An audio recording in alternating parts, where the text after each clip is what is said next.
Well, hello there. Come on up here. Come on up here and say hello to me. Oh, there you go. Right on cue. Hey, look, your folks are out there. Your audience. Don't you care? No, he doesn't care. He just wants to be petted. But I do care still. Hey, it's Robert Earl out here at the Eco Ranch Sustainable Living Education Center in Far West, Texas. Taking about a month off right now of doing videos, but I'm going to do something today that I thought would interest all of you. And it kind of falls into place with the focus this week, this week being the first week of December of 2018, on man-made climate disruption with the climate summit in Poland. So, what we're doing is I have to process the last of my meat birds today. That's what I want to show you guys.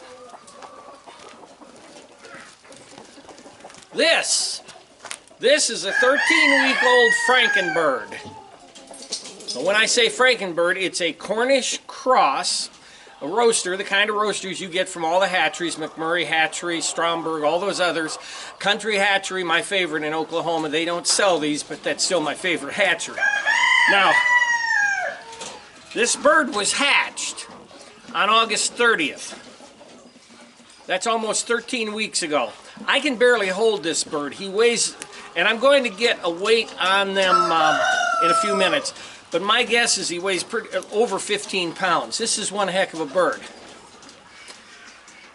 Now, the advantage to growing a bird to this size, if it's possible, is that you have smaller bones and more meat. Now, the first birds that I processed in my experiment were regular heritage birds, and they had relatively large bones for the amount of meat. Guys, here you can see my hands are on either side of his breast. Now, unfortunately, he has to die. He can't stick around, even though he's fairly healthy, but he won't live very long because of the way that they're bred. He'll simply have a heart attack, fall over, and die. If he lives to any, if he manages to live, which is the odds of that happening are very slim, but if he manages to live, he's not going to have a good quality of life. He already can't walk very well. But I wanted to show you him, and that's what we're going to be comparing today to the store-bought Frankenbirds. I think you're going to be surprised at what I'm about to tell you. So, welcome to the Chaos Kitchen. Now, there's going to be a lot of cutting and pasting and jumping around in this. If you watch one video start to finish, this is the one, because there's a lot of great information I'm going to give you from this point forward. So I hope you stuck with me at least this long. Okay, what I've done to show, to try to emphasize what we're going to do today, I went to the store like I needed another chicken. I went to the store and I bought a chicken. Now this is, it says Pilgrim's on it. Now I don't know if that means it's a Pilgrim's Pride or not, but it says Pilgrim's on it, and we're going to weigh it and do a few other things. Looking at the label here, the label says no artificial ingredients, no added hormones, no added steroids, and then there's a note down here that says that steroids are now illegal. No added hormones, no added steroids, minimally processed. It is a product that contains sodium, because down here it's got two very telling things. Giblets may be of irregular proportion. I'm hoping you can see that. Giblets may be of irregular proportion, and then right below that contains up to 7% retained water. Now there's where your sodium is. That's that salt water I always talk about. Giblets may be of irregular proportions. In other words, when they kill a bigger chicken, they stuff the big chicken's giblets in here because it's cheaper that way. They're able to charge you more per pound. Now this bird here, I bought it locally in Terlingua, and we get raped on price here. However, I paid, it looks like $1.95 or $1.99 a pound for the bird. That's kind of sort of what it's like on the coasts. Now in the middle here, you know, we can get them down to 69 cents a pound at times.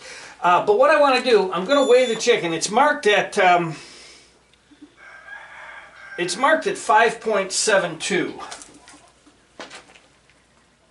That's about right. I've got 5 pounds 12 ounces here. So I've got 5 pounds 12 ounces on the bird. What I want to do though is I am going to, now let's see, I got to turn this back on. What I'm going to do here, hopefully the scale won't cut off on me. What I am going to do is open the package up in the bowl. And I'm going to do that for a reason, because anything that's in this packet, I want it to come out into that bowl. I don't want to lose it. Lose it as in lose the water that I paid $1.99 a pound for that comes out of this. There we go. Okay, now let's get that water out. There's the water. And now, my goodness, guys.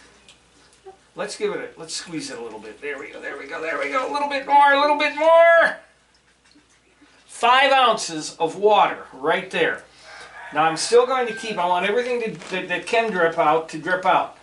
Oh, we got a neck. Of course, we got a neck. A useless neck. Well, and I know somebody's going to say, well, no, necks aren't useless. And I agree. Well, that's all we got. Okay, we got a neck. Now, when we added the neck, it's 8.5 ounces, so it's a 3.5 ounce neck. So what we got here, and let's dump this out now, is a 5-pound, 2.5 ounce bird. The rest of that was water and the neck. Useless stuff, water and the neck. Now remember, we've still got water injected in here, salt water, because it's a product that contains sodium. Yeah, that's what I say, but we're going to say a lot more than that in a few minutes. Now we're going to switch gears and go back over to the killing table. All right, guys, here's our store-bought bird sitting here on the killing table. And he's next to that fat boy you saw me holding up earlier in the video. The discoloration here is just temporary from overnight. The moisture kind of got out from under the skin. It'll come right back in. But notice the difference. Our boy I held yesterday, I was way off on his weight. He was 18 pounds. This carcass here is 14 pounds. That's how much of a difference there was. This guy, if he was 5 pounds, let's say he's 5 pounds when you take the water out of him, that would mean he was closer to 7.5 pounds well, when he was ready to slaughter, he was close to 7.5 pounds. How old was he?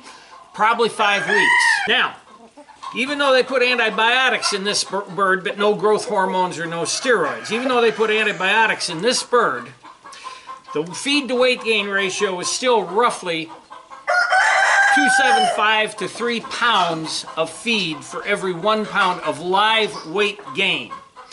This bird, a little over 2.75, about 2.8 pounds of feed per 1 pound. No steroids, no hormones, no antibiotics, all natural feed. The growth is the same either way. The reason they're adding the antibiotics here is these birds are jammed in so tight they can't move. Then they cheat, then they start cheating you by sticking that neck from a much bigger bird in. If there's giblets, the giblets are going to be big. They're going to shoot up to 12% broth added. Now, as I was saying earlier, and I misspoke and I had to cut it out, the smaller birds that I had, the heritage birds, we actually got most of their energy went into growing bones to support their weight as they grew older. Bones as opposed to meat. So you had a much bigger bone for the amount of meat in them. These are both Frankenbirds. I don't know the strain on this one. This is a 508. A lot of energy went into creating meat on both of these birds. That's the hybridization point, and that's the thing that has changed a lot of what we're going to do here. I was going to write the book explaining how it was much easier on the environment to grow your heritage roosters, a cast-off or what they call by-hatch that nobody wants to buy because everybody wants to buy hens. Well, what happened was to get 508 pounds of meat, I had to kill 280 roosters. I don't like killing one. You can imagine how I felt with 280. Now here I've got a bird.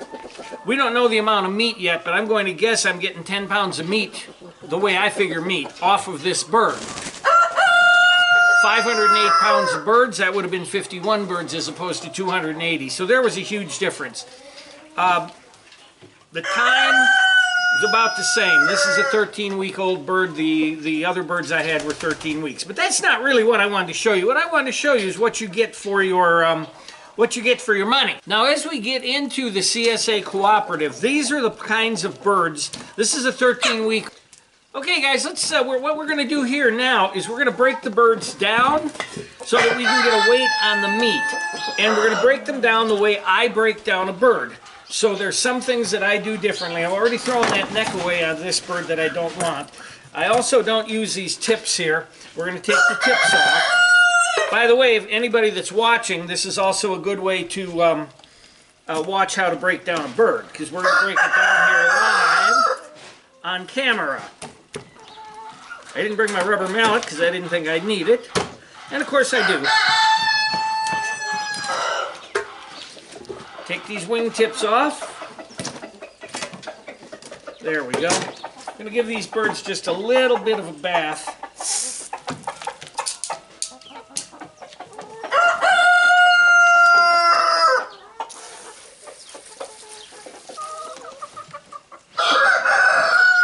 Okay, so we got the wing tips off. Let's go about breaking them down, and let's start with our store-bought bird because I want it to be a little bit more impressive. So we're going to take the store-bought bird. We're going to turn the scale on. We're going to break them down the way I break them down. There goes my wing. My wing.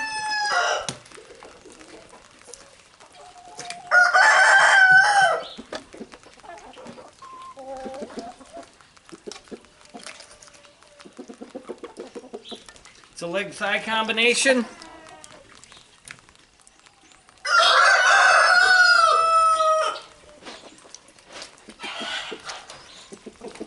The leg-thigh combination, which I'll separate out after the video is done. We're down to what I'm after here, which is the breast. Now, I'm going to have to do away with the skin on both of these breasts because we're going to fillet the breast out. So we're going to take the skin off. Here's my breast. So we're going to go down and we're going to fillet out the breast.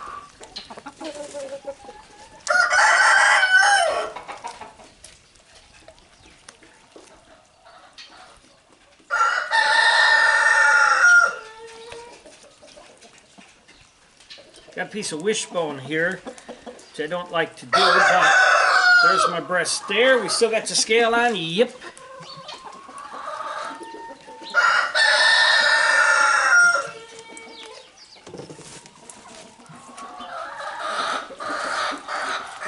Okay, there's my breast. If you guys don't save this piece of wishbone when you do your own birds, save that piece of wishbone. That is, it makes an excellent, essentially, sorry, the roosters are distracting me as they are distracting you, I'm sure. It makes an excellent hot wing, only it's not a hot wing, it's a hot wishbone. And that hot wishbone is quite tasty if you have enough of them, which of course we're going to have enough of them. By the way, before you guys start commenting about the roosters in the background, we still have some of those 300 that we thought were hens. It turned out they're the sexer at Country Hatchery is one of the best sexers out there because all we got were roosters. Consequently, there's a whole bunch of roosters. It's the next warm day that comes up when I have time. I've got to kill all those roosters. We're going to make ground chicken out of it because when you kill all those roosters, they're going to be too tough to really roast or anything but fricassee or make soup out of. But if you grind the meat, it's excellent. Now, that carcass goes over here in the pot. I have 3 pounds, 14 ounces, just a little less than 4 pounds of meat off of that bird that was nearly 6 pounds. Now, but we want one more thing, so let's dump it out. We want to know how much that breast weighed, so let's just get the breast with the breast tenderloin, and if you guys aren't familiar, take that breast tenderloin off and save enough of them, you've got a separate meal there. So my breast alone is 1 pound, 11 ounces on this bird. 1 pound, 11 ounces. This is a huge bird for a store-bought bird. I told him to get me an average-sized one. I think he got me the biggest one. But at any rate, I think that's more than one person can eat. Let's see here. It's 12 ounces, and of course the recommendation is you eat 4 ounces. 6 is pushing it, but Americans are going to go to 8 ounces, so it's actually more than a portion for one person here. So you're feeding using that kind of portion control, and I know there's a bunch of people like me out there that can eat all of this, and because there's so much water in it, it's poofed up and looks fluffier than it is. But you're looking at, I would say this would feed 4 people in a meal. So there we go there. Now, I'm going to just take this meat and set it off to one side. Now, as I said, we're looking at a 14-pound carcass here. This bird's going to take a little bit for me to break down because he's big. Also, rigor mortis set in and has not, he wasn't aged. Those birds, the bird I just cut up is aged approximately 72 hours before it's packaged. So I've got a bird with rigor mortis here. Now, believe it or not, over the years, Debbie and I have learned that the rigor mortis in or out, or the aging process, doesn't really make a big difference in the flavor of the meat. It just doesn't. Or the texture of the meat. But it is easier to handle, obviously. As you can see right here, it's a lot easier for me to handle. Again, we're going to do the same thing. We're going to take the leg-thigh combination out.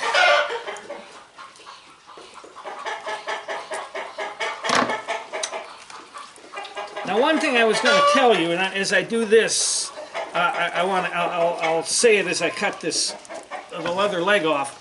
I wanted to give you an idea of how many meals I would get out of that store-bought chicken. So for Debbie and I,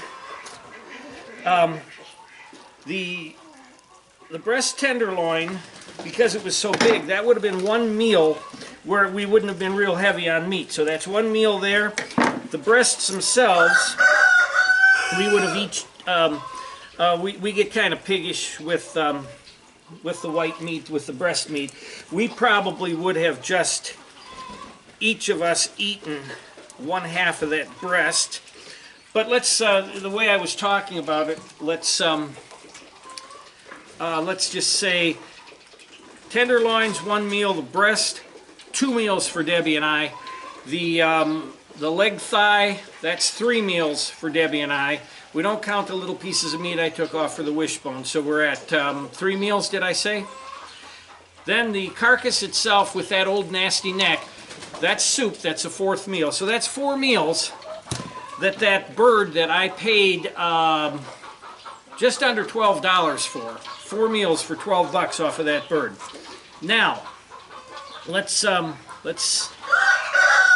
take my big fat guy's breasts off.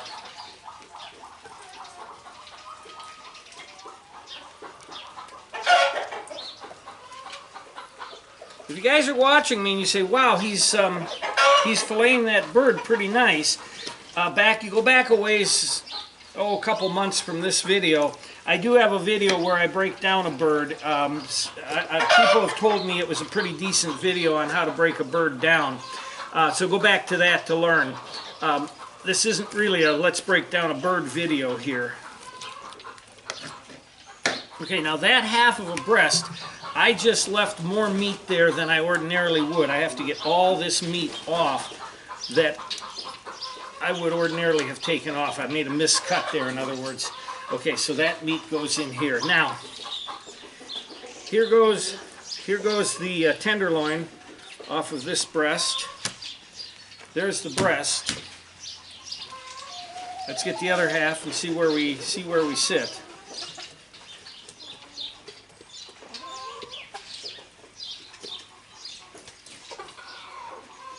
And I gotta tell you, it's 64 degrees right now, but this bird here sat in a refrigerator overnight. In fact, he started to freeze. That's what the discoloration is just that starting to freeze. And my hands are cold, needless to say. This is where you'll cut yourself too. If your hands get cold and you can't feel what you're doing, you will cut yourself, and you won't realize it until your hands warm up, and you'll say, "Holy heck, what did I do here?" I kind of butchered this a little bit because, well, just because. That's minced meat. We want everything to be as, the comparison to be as accurate as possible. Now, I want you to see this. This is another advantage to the larger bird that I didn't realize until I started doing this research. Take a look at that wishbone hunk. That's a meal for somebody there, and that's what I just saved that piece of that hunk to make, like, as I said, hot wings. Or they're not hot wings, but you know what I mean. Okay, there's my tenderloin there, and I hacked a little of it off. See, there's a little meat there that I left. So I was in a hurry to finish this for you guys, and I apologize for that. Okay, now we'll get the meat that I always get. One enterprising restaurateur is calling this part of the right here the chicken oyster. It's a piece of real tender, real flavorful dark meat. It's excellent. Never pass that up. If you're cutting up your own bird, that oyster is excellent. Now this is not oyster, this is just a piece of overlooked meat that typically ends up in your broth if you're somebody that makes soup. And if you're not somebody that makes soup, my question to you would be why?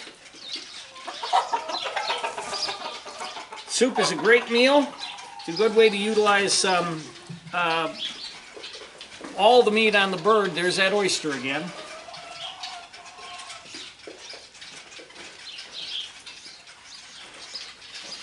And soup's good for you. Just clean this up a little bit.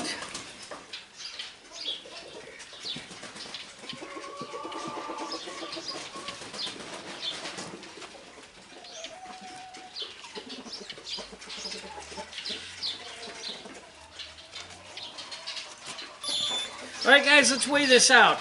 Now, this is half of the breast with the tenderloin removed. Just half. That's 1 3/4 pounds. 1 3/4 pounds. If the average person has 8 ounces of meat, that's going to be, let's see, you got 16 and 28, so 8 ounces of meat. That's going to serve 3 people right there. 3 people. 3 people, 6 meals, 7 meals. Oh, what do you say we throw in all these pieces here, and the wings, and all this.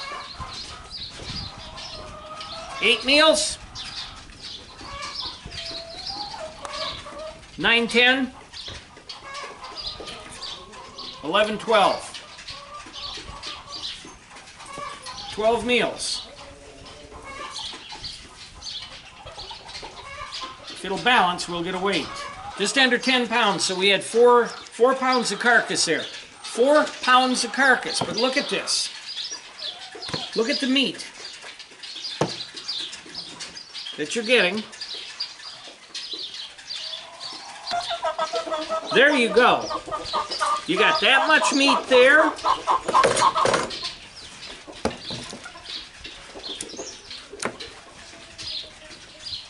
Or that little squanchy amount of meat there. Here, let's do this. That just took all the meat. That's almost the entire weight of that bird. What do you think of that?